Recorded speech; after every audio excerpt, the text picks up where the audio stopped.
Quem nos ensinou a ter para substituir o ser?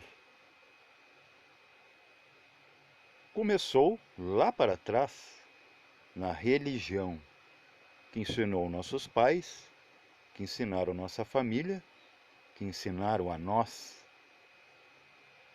que ter é sorte. Quem tem, se mantém, sobrevive. Será? E nisso, de trocar valores, não há como mais se lembrar da origem desse que busca os valores. Veja que já começou na história bíblica de classificar um avatara. Avatara significa a descida da lei. Quando algo desce, perde intensidade. Então não pode ser o mesmo ser em sua origem. É ele manifestado.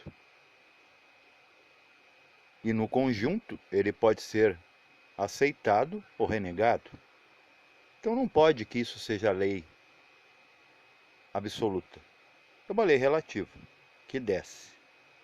Aí você dizer assim, como eu já ouvi pessoas vendo uma história de Cristo cinematográfica e dizer assim, logo após as palavras de Cristo: Deus quis assim, Deus assado. Por colocar um ser que também tomou corpo humano como o Deus absoluto, você já associa porque ele tinha o poder de fazer milagres, que eu não tenho, que ninguém praticamente tem. Ele tinha as palavras que eu queria ouvir. Isso faz você associar o ter com o ser. E nada tem a ver um com o outro. Os casais, por exemplo, eles ao mesmo tempo, principalmente o pai, menino, sempre era dito: você tem que gostar e buscar meninas. Você tem que honrar e orgulhar seu pai. Se induzia ao matrimônio, mesmo sem avaliar, sem consultar, se aquele ser humano novo que está chegando agora veio com esse propósito, não importa. Então você está vivendo aqui fazendo a vontade não do Pai, esse do Jesus, e sim dos pais, esses criados por sociedade. Perceba que você é muito parecido com seus pais. Só que, no entanto, mamãe cobra: eu quero ter netos, papai também, quero descendente. Mas eles, ao mesmo tempo, eles induzem a essa ideia dessa busca que não se sabe se todo mundo quer buscar isso. Da mesma forma, quando falamos de problemas, não se consulta o popular, a massa, para identificar qual é o problema e se querem solução, e até se há solução. Então, quando se diz Deus queria ser assim, então está se avaliando não o que é aquela pessoa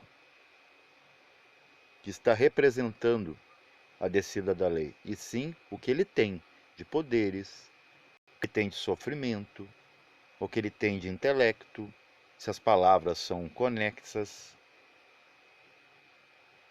Tem que me agradar. Aí eu vejo, né, como eu vou avaliar. Voltando ao exemplo dos pais, os pais eles convidam, eles querem descendência, eles querem continuidade em sua ancestralidade, na sua família, mas ao mesmo tempo percebo que nasce os filhos, os pais se afastam, mesmo dentro do mesmo teto. abaixo do mesmo teto, entre as mesmas paredes. Aconteceu comigo, aconteceu com você, e você sabe que é assim. Eu vou cair de novo nesse erro atávico, vicioso, de induzir, colocar ideia na mente dos meus filhos de algo que eu não sei se é para eles? Não. Não é porque eu tive relacionamentos, meus filhos necessariamente têm que seguir esse argumento. Porque se não for necessidade deles, não será essencial. Se você perceber, é tudo assim, meio encomendado, né? Ter. Os pais falam na frente dos filhos: a minha TV, a minha cozinha, aqui ninguém mete a colher. Em briga de marido e mulher também não. Então, se faz família, mas a partir que a família se torna mais que dois, a tendência é afastamento. Pode ver, a maioria dos casais se separam depois de contraírem família, descendência.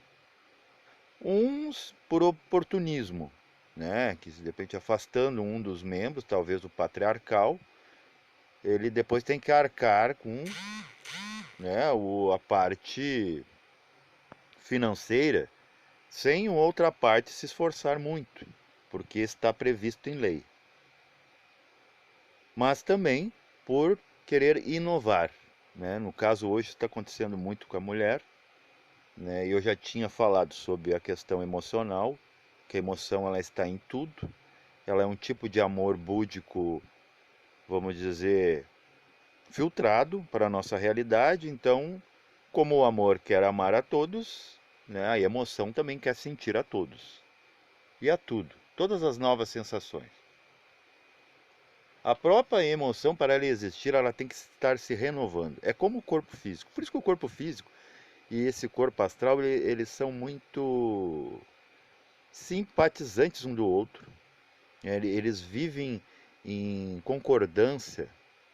É muito mais fácil uma emoção tomar soma do que o próprio pensamento. Às vezes o pensamento ele morre na praia, né? Uma ideia. Você vê quantos projetos você já teve que não rolou. Mas você, para se emocionar no jogo de futebol, com a novela, com o seu par, é automático, né?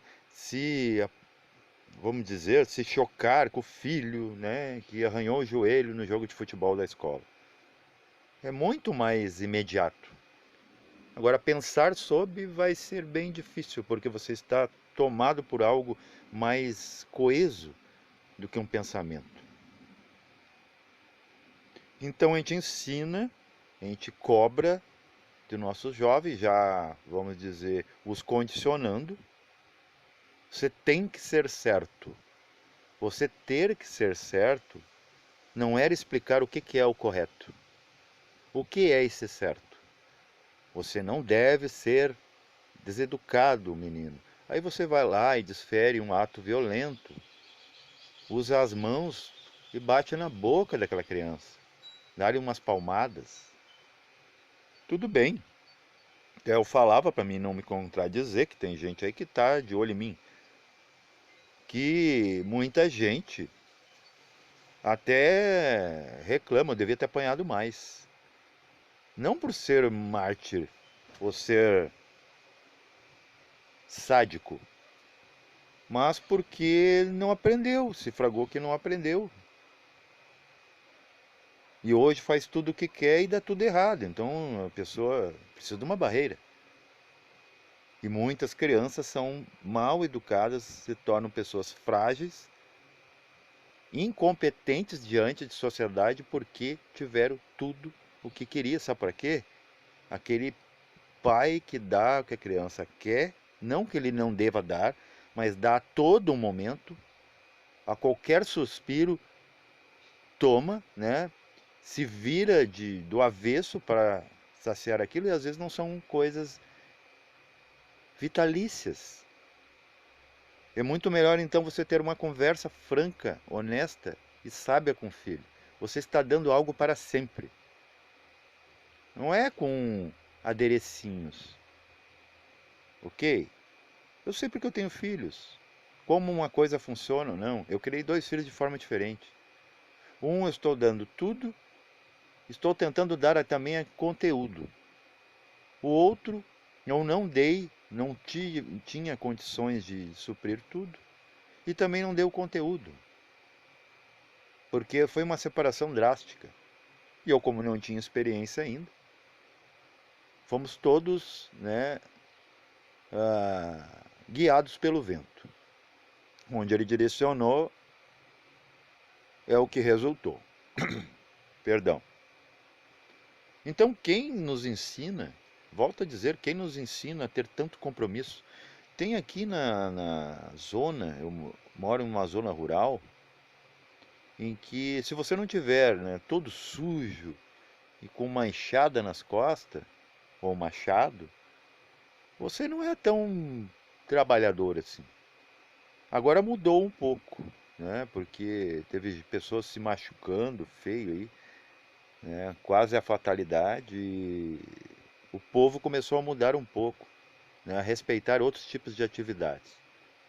Mas eu me lembro que antes de eu começar aí na capina, nas limpezas, as pessoas parece que não respeitavam. Falava assim: eu sou terapeuta, eu sou gnóstico, eu dou palestra, eu escrevo livros. Não, mas isso aí não é trabalho. Pode até dar dinheiro, mas isso aí não é coisa de homem. Era bem assim que eu ouvia. E agora a gente tem que se arriscar. Por exemplo, eu trabalho a 1 hora daqui, cerca de um pouco mais de 40 quilômetros, na capital gaúcha, onde eu nasci. Agora estou na zona rural, metropolitana.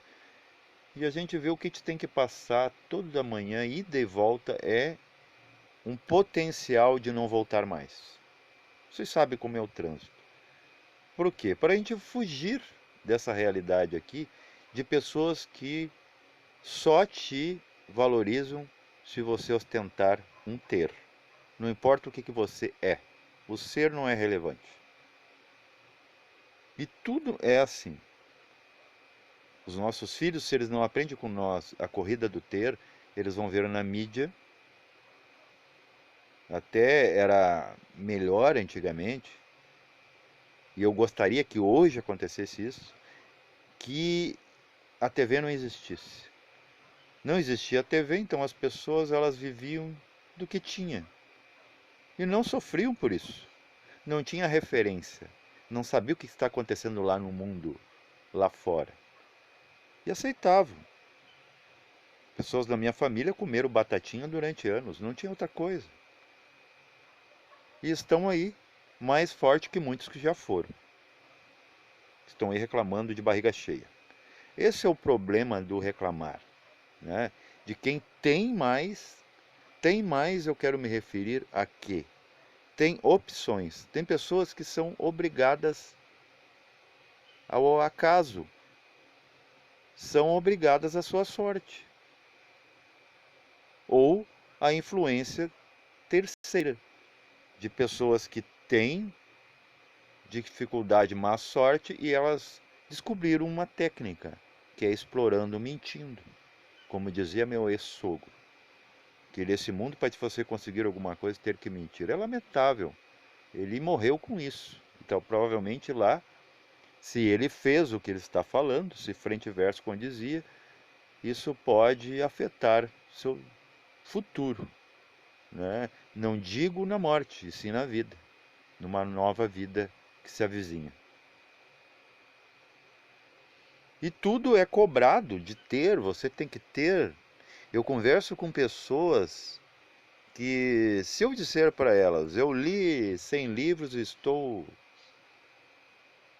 apático com literatura, porque aquilo lá é a ideia daquele autor e ele só registrou talvez para ele mesmo, para a posteridade. Pode ser até uma breve lembrança dele, como, né, em sua trajetória terrestre para seus filhos, não necessariamente para você que o aclama. Os mestres também são pessoas que vieram para eles mesmos muitas vezes. Por isso que eles fazem ordens secretas, que na verdade são discretas, e fica aquele pouquinho de gente ali para ter assim uma segurança de aceitação e até mesmo de aclamação, né? Tietagem, sectarismo. Isso é bom, isso vivifica um mestre, né? Estimula. Mesma coisa, se você ouvir um elogio agora dentro da sua profissão, você tende a se achar mais motivado amanhã a fazer. Nossa, todo mundo visa isso aqui como importante, né? O que eu faço você faz essa toxina, essa toxicidade com seus mestres também, que acabam se esquecendo que são humanos. Quando você faz isso, você atrasa o mensageiro, virando fã do mensageiro e não da mensagem. E quando você conversa com as pessoas, elas perguntam quantos livros você leu, né? E os livros que você leram é os mesmos que os meus, o que eu conceituo como importantes, relevantes. Ah, eu li um livro de Freud, não sei se tem, de 500 páginas. Tem o livro vermelho de Jung, tudo. E esses autores são citados. Só que nunca é avaliado se esses autores estão te ouvindo. E estão aí bolas para você os aclamando e os citando. Eles podem estar se revoltando no túmulo, ou melhor, lá do outro lado do mundo, se contestando e se contrariando a si próprio. Poxa, ou eu não falei tudo, ou eu falei errado. Você sabe algo acerca disso? Não. O próprio autor pode se autoduvidar. Pode ter dúvidas de seus próprios conceitos. E você vem aqui afirmar de seres póstumos que nem existem mais, que morreram, tendo tudo, devorado pelos vermes do futuro. Paz reverencial a todos.